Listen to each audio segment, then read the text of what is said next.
It was Friday afternoon and 2 hours had passed since they left New York. They still had one more hour of driving before they reached their home. They accompanied their only child, Lisa, to her campus. She started studying in college. Nancy turned and looked at her husband Bill, who was sitting behind the wheel of his Ford Transit. They couldn't take her BMW 230i convertible because they had to move Lisa's belongings. Time flies quickly, she thought. It was on the day she graduated from high school that she took a pregnancy test, and it came back positive. Bill was still at university, studying to become an engineer. Their parents cooperated because they knew each other, and they also knew that their children were in love.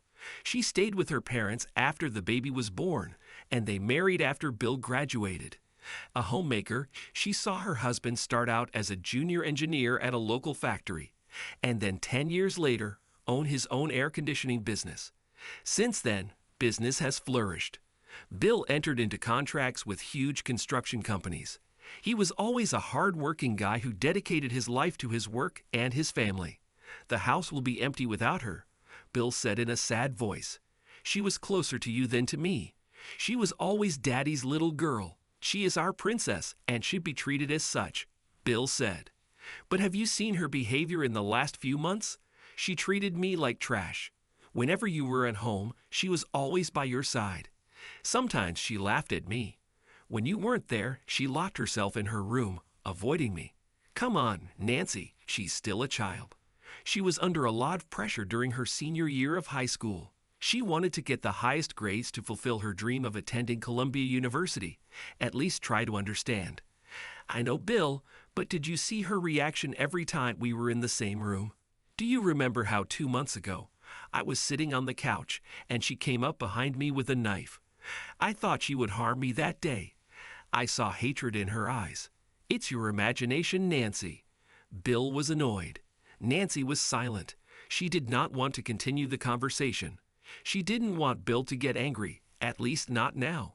She took out her mobile phone and sent a text message. "We will be there in 30 minutes. A minute later, her phone beeped. "Is this from Lisa?" Bill asked. "No, this is Betty. And how does she get along with Paul? Last time at our BBQ party, she was ranting about how he works late, and she spends too much time and cares about him more than he cares about her. She should know that the sheriff's job is not that easy. She should have thought carefully before marrying him." Nancy remained silent again. She wanted Bill to remain calm until they got home. She just leaned against the window and prayed that they would be home quickly. As Bill pulled into the driveway, he saw the sheriff's car in front of his garage. Bill parked his van behind the car. Paul and his assistant came out and greeted Bill. "What's happening?" Bill asked Paul in confusion. At the same time, Nancy ran back and stood behind Paul's assistant. Bill frowned. "This is the worst part of my job that I hate doing." The sheriff took out a thick paper envelope and handed it to Bill. "William Thompson, you have been served." "Paul, is this a joke?" Bill took the envelope with a trembling hand. He turned to Nancy. She lowered her eyes because she could not look her husband in the face. "Why, Nancy? What have I done?" "Bill, it will be better if you leave. Contact a lawyer and take care of your divorce. There is also a restraining order. You are not allowed to come here or be within 500 feet of Nancy," said Paul. "Paul, last Sunday you were here with Betty at Lisa's barbecue party. You both knew what would happen. You came to my house. You ate my food. You even wished Lisa good luck in her studies and her future. You both left with smiles on your faces. This is what I call hypocrisy. Bill, try to understand. To understand what Paul said. Why are you an idiot?" Bill yelled. "And you, bitch, stuck a knife in my back." He turned to Nancy with angry eyes. "If you didn't love or want me anymore, you should have told me. I would divorce you amicably. Bill, the restraining order has already entered into force. I advise you to leave this place." Paul tried to remain calm. Bill walked to his van and tossed the envelope onto the passenger seat, then slammed the door and walked over to Paul. "I need my personal belongings. I hope you are not such an asshole that you will refuse me to enter my house and take some of my personal belongings." He took out the house key and headed to the front door. "Your key won't work." House key and headed to the front door. Your key won't work. Paul took a set of keys from his pocket and handed it to his assistant. I see that you took care of everything, or is it Betty? She was supposed to be here today with the mechanic while we were gone. Am I right? Paul didn't answer. He simply nodded to his assistant. The latter escorted Bill into the house and remained next to him while he filled 2 suitcases. Don't worry, Paul told Nancy. My guys will be patrolling here regularly. If I were you, I wouldn't leave the house for several days. He is extremely angry and can do anything in anger. I'll stay at home. I'll call a friend to come and spend the weekend at the house, Nancy answered. Yes, friend, Paul muttered. Bill came out with the suitcases and put them in the back of the van. The assistant handed Nancy a set of keys. Bill took the envelope, took out the divorce document, and began to read it. Bill, you've packed your things and it's time for you to leave, Paul ordered. Wait, this bitch wants 50% of my business, 50% of all our savings. She wants a house and her own car, plus monthly child support. This slut is taking me to the cleaners. Bill, if you don't leave, I'll have to arrest you. Paul tried to remove a pair of handcuffs from his belt. No need, Paul. I'll sign the papers right now and disappear. Bill took a pen and signed wherever it was indicated with small stickers with arrows. Could you please certify the document and give me my copy? Nancy, Paul, and his assistant stood in shock. They would never have believed that Bill would accept these terms. Nancy smiled and thought how lucky she was. She got everything she wanted and was free from her husband and daughter. Paul signed the papers as a witness and handed Bill a copy. Bill headed to his van. Who is he? How long have you been cheating on me with him? Bill attacked Nancy. Go inside and lock the door behind you, Paul told Nancy and headed towards Bill's van. The assistant escorted her inside. Don't do anything stupid. Think about Lisa. I already did something stupid when I'd married that bitch. Bill shouted and started the engine. She chose to divorce me because she knew that I would never agree to an open marriage. How are you? What? What is an open marriage? Asked a stunned Paul. Don't try to hide it, Paul. Everyone knows this. What are you talking about?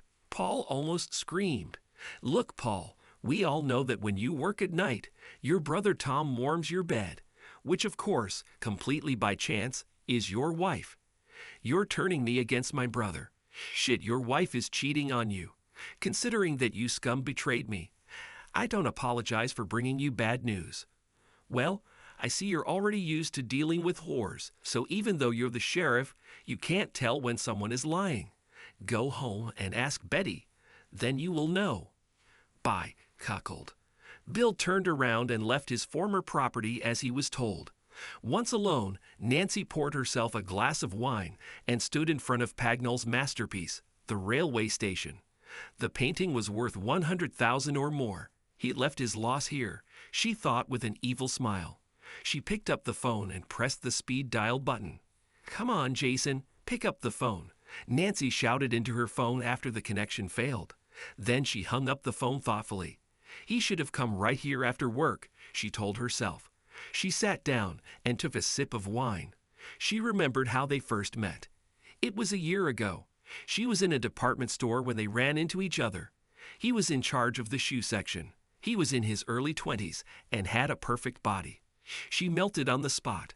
They exchanged phone numbers. The next day she called him and invited him to her home. He came during lunch break and fucked her like a stallion. After he left, she felt like she had been raped. She could barely walk. That evening, she told Bill she wasn't feeling well and went to bed early. After that day, she realized that Bill could never compare to her lover, who was younger and full of energy. And Bill was always busy with his own affairs. At night, he always felt tired. He always helped Lisa with her homework and then stayed up late looking at his files. As soon as he climbed into bed, he immediately fell asleep. Nancy finished her wine and poured herself another glass. She pressed the speed dial button again and received an automated voice message. The number you are calling is temporarily unavailable. Please try again later. Angrily, she threw the phone on the sofa, grabbed the remote control, and turned on the TV. She couldn't concentrate on the screen. She decided to take a shower. It was a week ago when she was taking a shower with Jason. and he took her to the spot where she was sitting. This was something she had always denied her husband, and Jason made it clear her ass belonged to him and him alone. Last day when she was at his house, and he fucked her half to death, she had a spare key and could visit her lover at any time. Sometimes she would come there when he was at work and clean the entire apartment. She bought him clothes, shoes, cologne, and gave him an expensive watch for his birthday. She gave him a decent amount of pocket money from time to time. Sometimes she let him drive her BMW. God, I need him now. I'm so fucking horny, Nancy said to herself. She tried to remember the last time she had sex with Bill. She couldn't remember. Has it been 3 months or 6 or maybe more? She didn't care. She had her young lover, a real man, who could satisfy her. Now they will be together. They do not need to be afraid of anyone. She was free, and he would move in with her that evening. After her shower, she came into the living room, grabbed her cell phone and shouted, "Where are you, Jason? Why don't you pick up the damn phone?" She went to the kitchen and prepared herself a light dinner. Damn, I can't leave the house. Otherwise, I would go to his house. Then something caught her attention on the TV screen. She rushed into the living room and turned up the volume. She watched in horror as Paul, handcuffed, was led to a police car. Sheriff Paul Anderson first shot his wife in the head, then he drove to his brother's workplace and shot him 5 times. Both his wife and brother are dead, said the presenter. Nancy turned off the TV and sat down shocked. Betty, I told you to be very careful. She remembered that it was Bill who told Paul about his wife's infidelity, and she began to cry, realizing that it was her actions that led to the death of her best friend and her lover. Although Paul helped her so much in the destruction of her husband, she did not particularly care about his fate. That night she couldn't sleep at all. For the first time, she felt completely alone. She kicked out her husband. Her lover could not be contacted. Her best friend was killed. Her daughter avoided her. Her parents had already left this world. Only her sister remained, but she lived with her husband Tom in another city 300 miles away. Saturday passed, and she still couldn't reach Jason. She was alarmed and annoyed at the same time. He could at least leave a message and let me know what's going on, Nancy thought over and over again. On Sunday morning, she decided to go to Jason's apartment. As soon as she walked inside, she felt something was wrong. Photos on the wall and all electronic items were missing. His closet was empty, and there was no sign of any of his personal belongings in the bathroom. She threw herself on the bed. He left me without saying a word, Nancy exclaimed. How could he do this to me? It was his idea to divorce Bill so that he could move in with me, and we could get married after the divorce was final. She left the apartment and went to a department store that was open on Sundays. There she hoped to find Jason at work. She knew one of his colleagues. She was told that Jason, half an hour after arriving at work on Friday morning, asked to go back to his room because he had forgotten his wallet. He didn't return, and later that day emailed his boss a letter of resignation. Broken, Nancy walked to her car. Why did he do this to me? She thought in confusion. She began to cry. On her way home, she stopped at a gas station and was shocked to discover that her credit and debit cards weren't working. She cursed when she had to pay with all the cash she had in her purse. At home, she drowned her sorrows in alcohol. On Monday morning, she walked into the bank and met with the manager. She was stunned when she learned that her joint account with her husband contained less than $5. Mrs. Thompson, last Friday, your husband came to the bank and closed your joint credit card. He also reminded us that you are divorcing him, and he will no longer be responsible for the mortgage on the house and your car. This is a mistake. My car was paid off in full, and the mortgage on my house should have been paid off by now, said an astonished Nancy. No, the bank issued a loan for your car. We have all the supporting papers, Mrs. Thompson. Your husband also took out a second mortgage on the house to pay for your daughter's schooling and expenses. But why is there no money in my account? Asked Nancy. Last week, your monthly mortgage payment was debited from your account. There have been no deposits in the last 3 months. Whatever money there was, it was exhausted. What about my husband's business? A monthly transfer from the company account is expected. Unfortunately, Mrs. Thompson, I cannot tell you the details of Mr. Thompson's account. But what I can say is that if your upcoming mortgage payments are not made, your house and your car will be repossessed. But I don't work. I've been a housewife my whole life. I think it would be best for you to discuss these issues with your lawyer. She then checked the safe she shared with her husband. There was only her jewelry. She took them all and put them in her purse. As soon as she left the bank, she called Bill on his cell phone. She received an email voicemail that the number was no longer in service. Puzzled, she called Bill at work. The phone on the other end continued to ring without answer. She swore. Then she quickly dialed Lisa's number. "What do you want, bitch?" Lisa shouted angrily over the phone. "Is this how you talk to your mother, Lisa?" answered the amazed Nancy. "How do you want me to talk to you, slut?" "I just want to talk to your father," Nancy muttered. "I can't reach him by phone." "Do you know where he is or how I can contact him?" "I know, but I won't tell you, bitch. The way you callously abandoned him makes you the worst slut on this earth. I don't want anything to do with you. I no longer consider myself your daughter. I don't want you to call me again. I'd better change my number." The phone went off.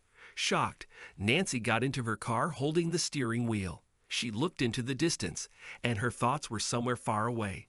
She tried to figure out where she had gone wrong in her plan, and why Jason had left without saying a word. She called her lawyer and managed to get an appointment later that afternoon. Nancy's lawyer told her, "Mrs. Thompson, after your morning phone call, we did some research about your husband's company. Last Thursday, he filed for bankruptcy before you served him. The company will most likely be liquidated. But last time you said that I could get millions." Nancy almost screamed. "Please calm down, Mrs. Thompson. 2 weeks ago, there were no signs of any financial difficulties. Everything was in your favor. The company's bank account is now frozen. What about a car and a mortgage on a house? Last week, he used your house as collateral for a loan, again before filing divorce papers. For a car, when you signed the title, you also signed the loan in your name. All this cannot be true." Nancy began to cry. "Mrs. Thompson, I have a personal question for you. Do you think your husband knew he was going to be served?" "No," Nancy answered, looking very thoughtful. "He never saw this coming." She took a deep breath. "So as far as I'm concerned, I won't get a penny from my husband's company. I have no money in the bank, and my car and house will be repossessed." "I'm afraid so, yes. Is there any way to get him to at least pay the mortgage? The company was his only income. Without this, he is ruined. Once he starts working, we can force him to pay you child support.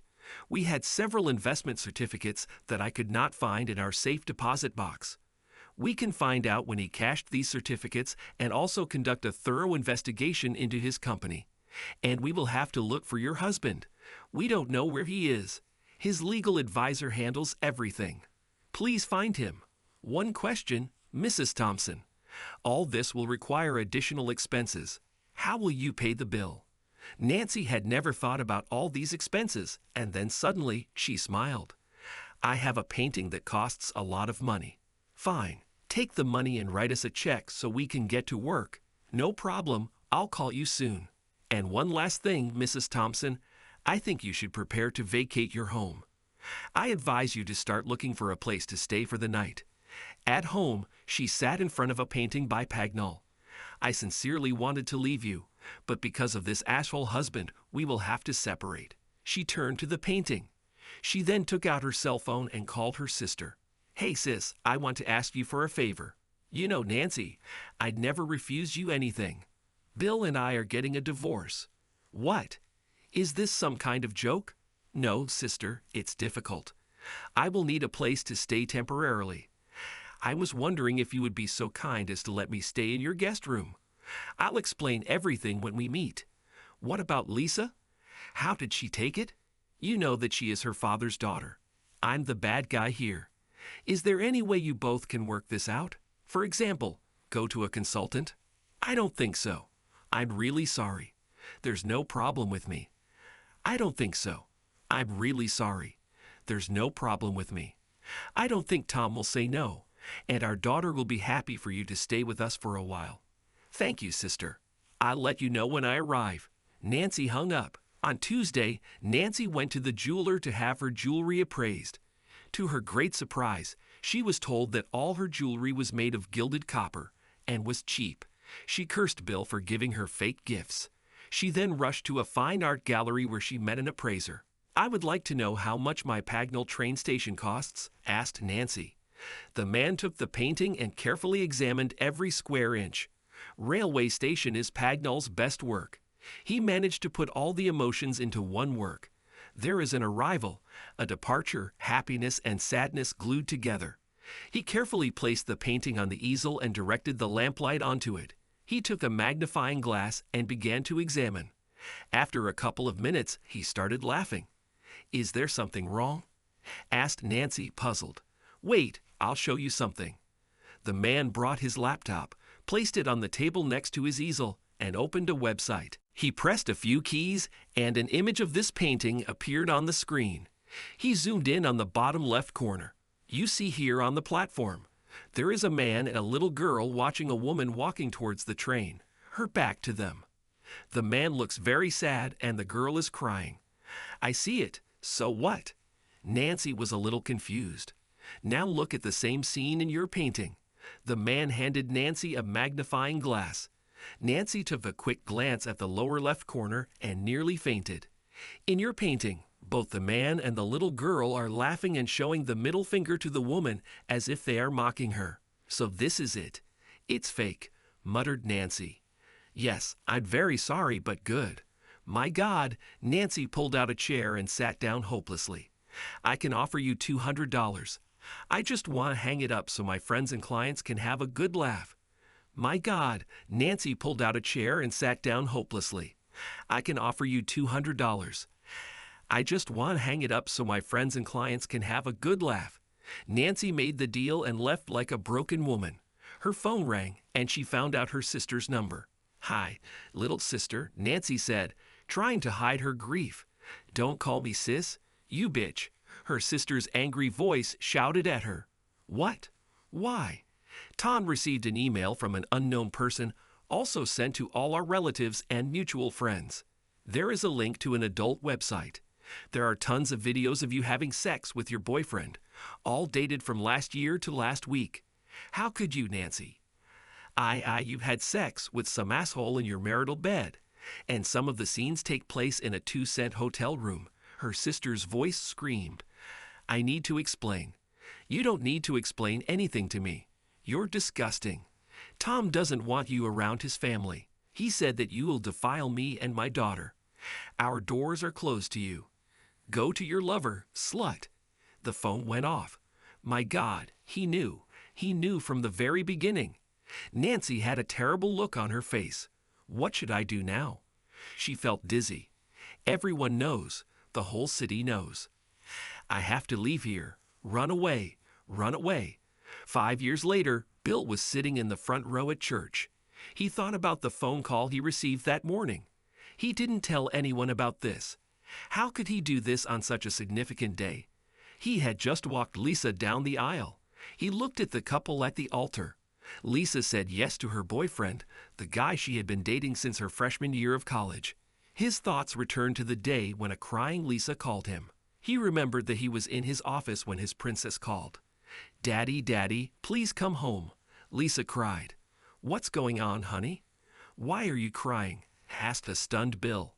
"Please, Dad, go now. I'm waiting on the street in front of our house." "In front of the house? What's wrong?" "I'll call your mom." "No, don't call her. Just come. Please, Dad."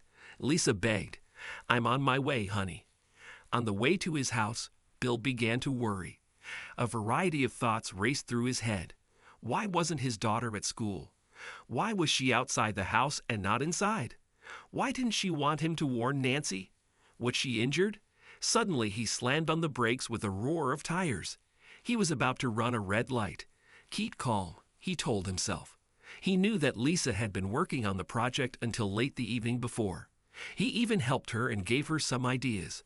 Together, they put everything into a PowerPoint file and saved it to a USB drive. Lisa was waiting 1 block down the street. Bill stopped the car, and she jumped inside. Please don't go into the house, Dad. Okay, Lisa, tell me, what's going on? Bill turned off the engine. I forgot my USB drive this morning when I was rushing to school. I received special permission to come home during lunch to pick him up. I saw an old Honda in our driveway. I entered the house and heard strange sounds coming from your and your mother's bedroom. I quietly walked up the stairs and looked into the bedroom. The door was not completely closed. Lisa began to cry. Okay, honey, breathe, Bill said in a soothing voice. He stroked her back. Do not rush. I saw a man. They were both naked. They had sex, Dad. She's cheating on you, on us. Lisa sobbed again. Bill sat in shock. He realized that his 17-year-old daughter knew what cheating and sex were. Are you sure about what you saw? He turned to face her. I recorded this on my phone. She took out her cell phone and turned it on for her father. Bill's world suddenly stopped when he heard Nancy moaning. Get her out of the house, Dad. I don't want to see her anymore. She's not my mom. My mother would never do such things. I'll have to think about it. What do you need to think about? Just throw her out. It's not that simple, honey. There are legal procedures to follow. Tell me, Dad, do you still want to stay with her? Do you still want to sleep with her? I don't condone cheating, but we will need to know why she did it. Whether it was a one-time affair, or she did it for a long time, or whether she will continue it. Here he is. Lisa pointed at the Honda pulling out of the driveway and turned away from them. Let's follow the guy. Bill started the engine. They followed Honda into the store. They found a guy putting on a uniform jacket as he left his car in the parking lot and headed towards the employee entrance. He works here. He's still young, said Bill. Young or not, I don't care, Lisa answered, taking several pictures of the guy in his car. We already know what's happening. So, honey, I'll give you a ride to school. I'll go home, pick up your flash drive and bring it to you. I'll tell your mom. She is not my mother, Lisa shouted to her father. I'll tell Nancy that you called me and asked me to bring it to you. I don't want you to meet her alone. Not now, not at any other time. You understand? I understand, but why? For the simple reason that I don't want her to know that we know. I don't want you to spill the beans out of anger. What are you going to do? I want to know everything you do. I want you to keep me updated. Do you promise? Yes, Princess. I promise to know everything you do. I want you to keep me updated. Do you promise? Yes, Princess. I promise to keep you posted. I love you, Dad. Lisa hugged Bill. I love you too. Now take me to school and quickly bring me the USB, since my lesson will start soon. Bill parked in the driveway and walked into the house. Darling, I'm home. Nancy ran out of the bedroom with shock on her face. She thought she had just dodged a bullet. Bill, it's you. Who would you like it to be? He looked Nancy straight in the eyes. I didn't expect you at this hour. Lisa called. She forgot her flash drive. I need to bring it to her. He walked up to Nancy and smelled sex coming from her. Do we have time for quick sex? Quickly? No. The thing is that I was a little tired from cleaning the house and was very sweaty. You won't like it. And you need to bring Lisa her USB drive. You're right. At work, Bill scored the internet for the best video and audio surveillance device, as well as cell phone spy software. Later, he went to an electronics store and bought everything he needed. He made one main decision. From this day forward, he will never touch his wife.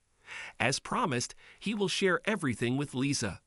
Over the next 3 months, he learned a lot. He knew everything about Nancy's lover, Jason White. He will share everything with Lisa. Over the next 3 months, he learned a lot. He knew everything about Nancy's lover, Jason White. Jason came to their house almost every day, either in the morning when he worked the second shift or during lunch. On weekends, when Nancy had to go shopping, she would stop by his house if he was not working. She also had a spare key. Bill found out that she buys a lot of things for Jason. He also listened to a conversation between Nancy and her best friend Betty, in which they shared all their secrets. That's how he found out that Betty is engaged in having sex with my brother-in-law. One Saturday, Bill rummaged through Nancy's purse and found a key hidden at the bottom. He quickly drove to the mall and removed the duplicate key. The following week, he visited Jason's apartment. It was an old building in a notorious part of town. The place was so cheap that there were no security cameras, and the main entrance to the building wasn't even locked. He placed several tiny hidden spy cameras in the apartment, controlled by small, long-life lithium button cells. He also searched everywhere and found all the expensive things that Nancy had bought. Bill began to develop a plan to get out of this relationship, both with maximum damage to both Nancy and her lover. He asked a jeweler to make copies of all of Nancy's jewelry, which were to be made of gilded copper. He then ordered a fake painting of Pagnell's railway station, painted by a professional with special instructions. He met a childhood friend, Steve, who was a corporate lawyer. When he explained his plan, the lawyer scheduled a meeting for a couple of days later. That day, Steve introduced him to his cousin Linda, who was an auditor and an expert in her field. Bill was honest and straightforward with them. He wanted to legally sink his company and then control it from a distance. In a couple of years, he will ask his daughter Lisa to buy out the company. He often met with Linda, either in her office or they had lunch together. She was a widow. Her husband died in a car accident. She had a 10-year-old son and had not dated anyone since her husband's death. Gradually, a friendship arose between them. One day, he invited her to dinner and then to a movie. She agreed. That same evening, Lisa went to spend the night with her friend, and Bill pretended to work late. Bill pulled into Linda's driveway. "Thank you for accepting the invitation," he said to Linda. "This is my first date since my husband died. I understand, and I hope you liked it." "Yes. Can we do this again sometime when you're free? We have to work together, and you're still married." She leaned over and kissed Bill on the cheek. "Let's do one thing at a time." She opened the car door and walked towards her house. Bill advised Nancy to change her car. She was a little reluctant because she liked her Lexus. When he told her that driving a BMW convertible would make her look younger, she readily agreed. The Lexus was fully paid for, so Bill sold it and cashed out. He took out a car loan for a BMW and put it in Nancy's name. When she signed the document, she thought it was for a certificate of ownership. In between documents, she signed other papers that would come back to bite her later. A couple of weeks later, Bill noticed that when Nancy goes to the bathroom after sex, Jason leaves the bedroom naked and goes to Lisa's room. He drew Lisa's attention to this, and she became extremely furious. They decided to install a camera in her room. What they found was alarming.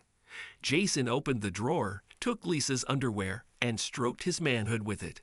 That afternoon, while Nancy was sitting on the couch, Lisa approached her from behind with a knife.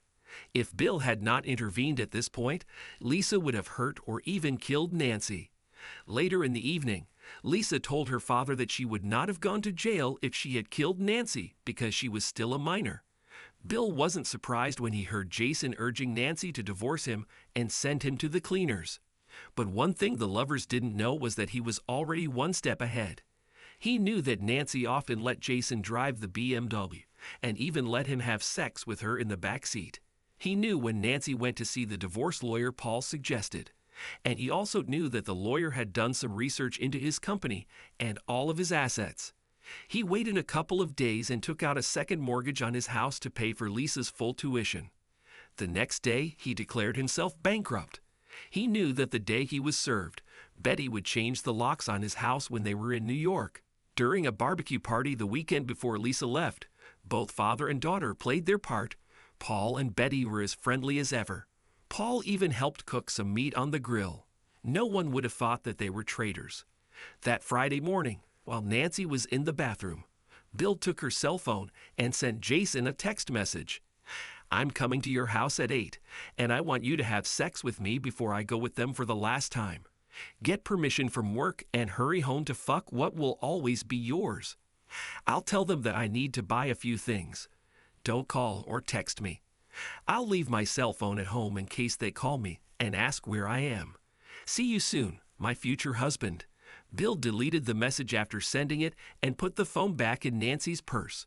What Jason didn't know was that as soon as he walked into his apartment, 3 men would pounce on him and beat him up. With a knife to his throat, they force him to send a resignation email to his manager. Then there will be another email to the building owner saying he will be leaving at the end of the month. They will then drug him with tranquilizers, clean out his apartment, remove the spy cameras, and take whatever they can carry, pretending he's gone forever. They will wrap his body in a carpet, put him in a van, and drive away. One of the people will drive his car. Jason will never be seen again. Neither Lisa nor Linda would have known what Bill did to Jason. This will be his secret, which he will take with him to the grave. On Friday afternoon, after being served, Bill checked into a motel room. He laughed as he watched the evening news about Paul and his adulterous wife. Before dinner, one of the men who was in Jason's apartment visited him. He gave Bill all the cameras and received the final payment. Not a word was spoken. He didn't even tell Bill where Jason's body was buried.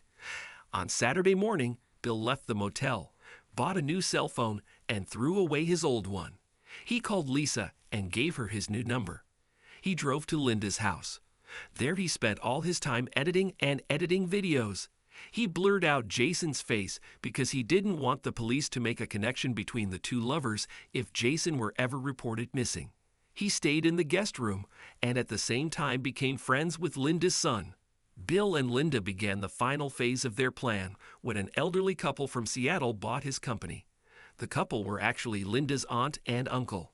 Not a single employee was fired. On Monday, Lisa called him and said that Nancy was looking for him. They both laughed. He later uploaded all the videos to an adult website. Using a fake email address, he sent a link to all the people they knew, including Nancy's brother-in-law. He continued to stay with Linda for the next 3 months until his divorce case was heard. They continued to date, but without any sexual contact. Linda made it clear that Bill would only touch her when he was single and not before. Bill agreed because he wanted to keep his vows for the rest of the marriage. One of the advantages of staying with Linda was that if there was any investigation, Bill would say that he was penniless and couldn't afford to pay rent, and that his friend Linda was kind enough to let him take over her guest room until he was back on his feet. On the day of the hearing, Nancy was absent from court, since Nancy's house and car had already been repossessed, and Bill was broke and unemployed. The judge granted the divorce without alimony or division of property. Nancy's lawyer did not object. Later in the corridor, they ran into each other. "You are a very smart man, Mr. Thompson," said the lawyer. "Really?" Bill frowned and walked away. "Dad, wake up." His daughter's voice brought him back to the present. "Yes, honey, what were you talking about? This is the dance of the father of the bride. Everyone is looking at us, but you don't move at all." "Sorry, princess, I was thinking about something else." Bill took his daughter's hand, turned her around, and they both began to move to the beat of the music. "Now I need to dance with your mother," Bill said to Lisa when the song ended. "And I promised my younger brother that he would be third on the list." Lisa smiled. Bill approached Linda and invited her to the dance floor. Later, Bill walked up to the bar and ordered whiskey. He sat down, and his thoughts went back to the phone call he had received that morning at home in his bedroom. "Good morning, Mr. Thompson. I am Dr. Henry D'Souza from Dallas, Texas. This concerns your wife." "What's wrong with my wife?" Bill asked, confused. "She's in the next room now. I mean Nancy Thompson." Bill hasn't heard that name in 5 years. He threw himself on the bed. "I'm listening, doctor. I am a psychologist, and I am treating my patient Nancy Thompson in her last days." "Her last days?" "Yes, Mr. Thompson. Do you have a few minutes to let me briefly explain the situation?" "Yes, go ahead," said a confused Bill. "Your wife, your ex-wife, told me about her life from the time she was a little girl until we met. She said that you were the only man she knew until she met a certain Jason, and she made a huge mistake, which she realized later. She mentioned the divorce she was planning and the consequences. She is sure that you knew about this affair and set her up, which she realized later. She mentioned the divorce she was planning and the consequences. She is sure that you knew about this affair and set her up. She accepts her fate and the loss of her husband and daughter as much as she was the one who wronged you. The day she left town, she only had $200 in her pocket. She wanted to move as far away as possible because of what she had done and also because of the videotapes of her sexual antics. She took the first bus that left and made it to Texas. She got a job as a waitress in a dingy second-rate bar on Interstate 20 that was frequented mostly by truck drivers. The owner rented her a room on the first floor for a small fee, but in exchange he had sex with her whenever he wanted. A year later she was pregnant, and since she had no health insurance, she went to a cheap quack for an abortion. The guy performed an unsuccessful operation on her, damaging some of her organs. A year later, the owner began pumping between her and truckers. Some used protection and some did not. When she was brought to the hospital, she had an acute venereal disease and was already infected with AIDS. She has lost a lot of weight and knows she is dying. Her last wish is to see you before she dies. Doctor, I'm really sorry to hear this. My daughter is getting married today. I'll call you next week. Don't waste too much time, Mr. Thompson. I'll give you my direct line number. Hey, honey, don't drink too much. You'll have to take us home later. Linda hugged her husband and kissed him tenderly. You are the best thing that ever happened to me, darling. Bill pushed his glass away. I will never put you or our son in danger. Let's dance. A couple of days later, Bill called Dr. D'Souza from his office and informed him that due to his heavy workload, he would not be able to make the trip south. The doctor recommended that Bill at least talk to Nancy on the phone. He will transmit the call to the ward where she was. He had a cordless phone that the nurse would take to Nancy's bedside. Bill, is that you? Bill heard a weak voice from the past. Yes, Nancy, it's me. Bill, Nancy began to cry. I'm sorry, Bill. I really am sorry for what I did to you and our family. Now I'm paying for it. I forgave you, Nancy. I continued to live my life, and I'm happy. Bill took a deep breath. I have to thank you. After my divorce, I married the most wonderful woman in the world, and we had a son. Lisa absolutely loves her new mom, and they both get along very well. By the way, she got married last Saturday. It was a wonderful wedding ceremony. Her mother took care of everything. Lisa's children will no doubt call her grandmother. We are both waiting for this moment. Bill heard Nancy begin to sob. Then he heard a loud, continuous, high-pitched sound of medical equipment and noise in Nancy's room. He waited and finally heard a frightened voice. Mr. Thompson, I'm Nurse Angela Smith.